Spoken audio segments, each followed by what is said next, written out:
हाटर मरामती दाबी रे अभिनव प्रतिवाद। हाट मझिरे कादुओ जमीबारु हड़ करी तली रोइले युवक। परे सरपंचक स्वामी आसी धमक देथिबा अभियोग।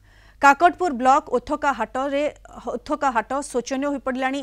हाटर पुनरुद्धार पई बारंबार दाबी करुथिले भी केही सुनुनाहांती। एपरिकी प्रत्येक हाट पाळी रे नीलामधारी को बट्टी देउछंती व्यवसायी। हेले हाट बसुथिबा स्थानटी अवहेलित होई पड़िछि। बारंबार अभियोग परे केही न सुनिबारु आज युवक माने कादुअरे हड़ करी तली रोइछंती। सरपंचक स्वामी आसी युवकों को धमक देउथिबा अभियोग होइछि। बहुत दिन धरी दाबी आम जनाऊँ कि हाटर माटी पकातु, हाटर व्यवसाय प्रतिष्ठान वृद्धि करूँ, हाटर गारिमा वृद्धि करूँ, ये सब दिगरे जनइला से कौन प्रकार शुणापी प्रस्तुत नुहति। जहाद्वारा कि आज आम समस्ते हाटवासी व्यवसायिक लोक आम समस्ते निजे हल करके धान रोईलु। 3 लाख बिल कर आर वर्ष ठारू माटी पोती ना कि लोक साधारण लोक सौदा करने आसिले पान टोकई मुंडे आसिले बहुत असुविधा होती भी ठा ठाई पड़ जाती पान बोझ सहकार।